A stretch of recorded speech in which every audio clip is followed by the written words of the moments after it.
ഷൈനായിട്ടുള്ള സൗഹൃദം എപ്പോഴാണ് തുടങ്ങുന്നത്? ഷൈനായിട്ടുള്ള സൗഹൃദം ഒരു 2014-15 ആ ഒരു സമയത്താണ്.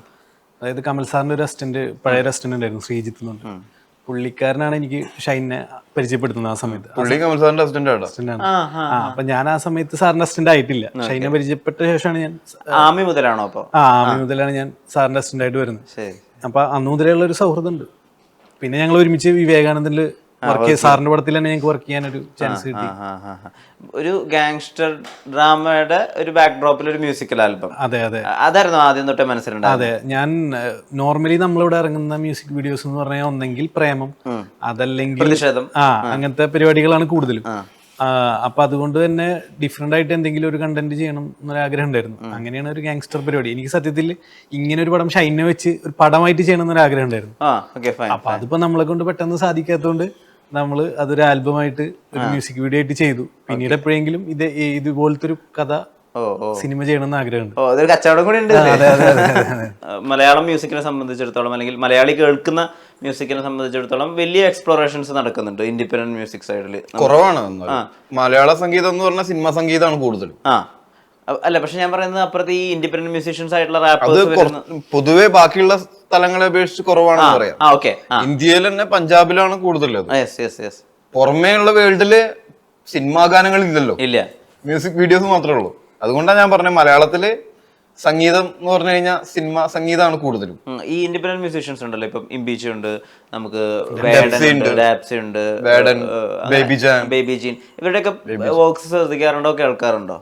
ഞാൻ ബാസിയുടെ മുതലാണ് ഞാൻ ബാസി റാപ്പ് എന്നൊക്കെ പറഞ്ഞ ആദ്യം നമ്മുടെ ഇത് സിനിമയിലത്തെ മ്യൂസിക് ഒന്നല്ലടാ മ്യൂസിക് എന്ന് പറയുമ്പോൾ സമയത്ത് ഞാൻ പറയും ഇവൻ എന്താ പറയണ, സിനിമയിൽ വന്നിട്ട് സിനിമയിലത്തെ മ്യൂസിക് ഒന്നല്ലടാ. പിന്നെ നമ്മൾ കേൾക്കാറുണ്ടായിരുന്നു ലിറിക്സ് ഇല്ലാത്ത പാട്ടുകളാണല്ലോ, മനസ്സിലായില്ലേ? അതാണ് ട്രാൻസ്. അതാണ് നമ്മൾ പിന്നെ ഒരുമിച്ചിരുന്ന് എൻജോയ് ചെയ്ത്.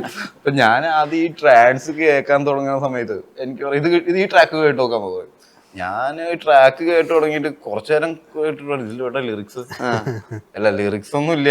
അപ്പൊ പറയും എടാ ലിറിക്സ് ഇല്ലാത്തത് എന്തുകൊണ്ട് കുറെ നേരം അതിൽ ഈ അരി അടിക്കണ പോലെ കേൾക്കാൻ തുടങ്ങിയിട്ട് തുടക്കത്തിലുണ്ടോ. അതിന്റെ ഇടയിൽ ഇടയ്ക്ക് ഫാദർ മാതർ പറഞ്ഞ ചില വാക്കുകൾ മാത്രം, ഇതെന്താണ് ഇത്രയേ ഉള്ളൂ ലിറിക്സ്, ഇതൊന്നും പറ്റില്ല, എനിക്ക് ലിറിക്സ് ഉള്ള പാട്ട് വേണം. എടാ ലിറിക്സ് ഉള്ള പാട്ട് വേണം എന്ന് പറഞ്ഞു കഴിഞ്ഞാൽ നീ കോൾഡ് പ്ലേനെ പറ്റി കേട്ടിട്ടുണ്ടോ? കോൾഡ് പ്ലേയാ, ഫോർ പ്ലേനെ പറ്റി കേട്ടിട്ടുണ്ടല്ലോ, അത് കോൾഡ് പ്ലേനെ പറ്റി കേട്ടിട്ടില്ല. എന്നാ മദർ ജെയിനെ കുറിച്ച് അറിയോ? മദർ ജെയിനാ ഷുഗർ കെയിൻ എന്താണ് ഷുഗർ കെയിൻ എന്നല്ലാതെ നമ്മൾ മദർ ജെയിൻ കേട്ടിട്ടില്ല. എന്നാ പിങ്ക് ഫ്ലോയിഡിനെ പറ്റി കേട്ടിട്ടുണ്ടോ? പിങ്ക് ഫ്ലോയിഡിനെ പറ്റി കേട്ടിട്ടില്ല. എടാ പിങ്ക് ഫ്ലോയിഡ് ആണ് ഈ ഇതിന്റെയൊക്കെ തലതൊട്ടപ്പൻ എന്ന് പറയും. വി ഡോണ്ട് നീഡ് എഡ്യൂക്കേഷൻ കേട്ടിട്ടുണ്ടോ? അല്ല, ചാക്കുമാഷിനെ കുറിച്ച് കേട്ടിട്ടുണ്ടോ?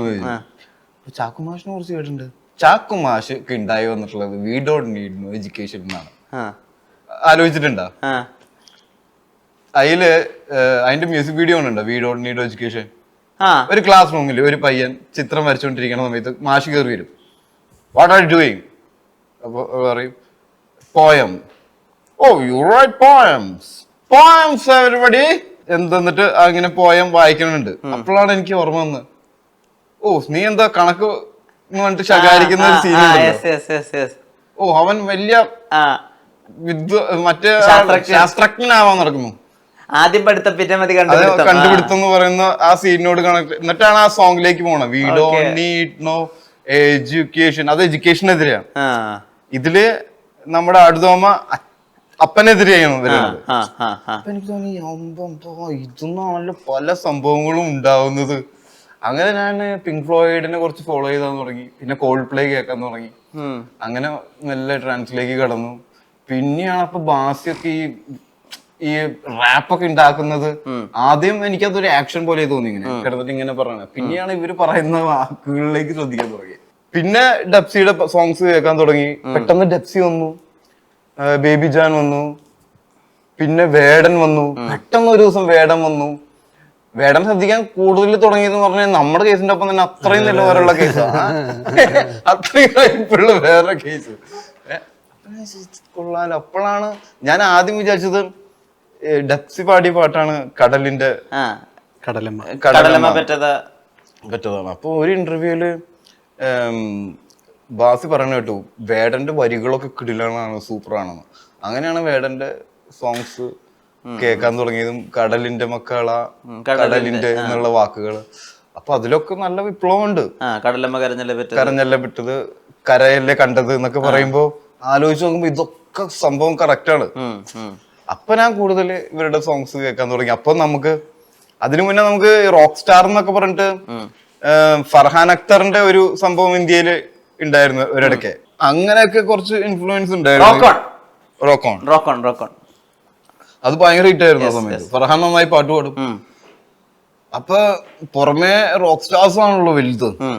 അവരുടെ കൺസേർട്ടിനൊക്കെ കാണാൻ എത്ര ലക്ഷക്കണക്കിന് ആൾക്കാരെ മുന്നിലാണ് അവർ പെർഫോം ചെയ്യണം. അപ്പൊ അതിന്ന് കിട്ടുന്ന ഒരു എനർജി ഒരു വേറെ ഒരു സംഭവം തന്നെയല്ലേ. അപ്പൊ അപ്പോഴാണ് ബാസി പറഞ്ഞത് ഇതൊന്നല്ലടാ മ്യൂസിക് എന്ന് പറഞ്ഞാൽ സ്റ്റേജിൽ പ്ലേ ചെയ്യുമ്പോൾ കിട്ടുന്ന ഒരു എനർജി ഉണ്ടല്ലോ, അത് തിയേറ്ററിൽ സിനിമ കാണുമ്പോ നമ്മളില്ലല്ലോ അവിടെ സ്ക്രീനില്. പക്ഷെ ഇവര് പെർഫോം ചെയ്യുമ്പോ ഇവർക്ക് ആ എനർജി ഇൻവോൾവ്മെന്റ് വരികയാണ്. പക്ഷെ അപ്പൊ ഞാൻ പറയുന്നല്ലോ സിനിമ പാട്ട് തന്നെയാണ്. അപ്പോ ചെറുതായിട്ട് ഇങ്ങനത്തെ മ്യൂസിക് വീഡിയോസ് ഒക്കെ ചെയ്താൽ കൊള്ളാം എന്നുള്ള ആഗ്രഹം ഉണ്ടായിരുന്നു. അങ്ങനെയാണ് ഇപ്പൊ ഇവൻ വന്ന് പറഞ്ഞപ്പോഴും ഓക്കെ, അല്ലെങ്കിൽ ജിൽജോ ജോഗുണം വന്ന് പറയുമ്പോഴും ആ ഒരു മ്യൂസിക് വീഡിയോ ചെയ്തേക്കാം.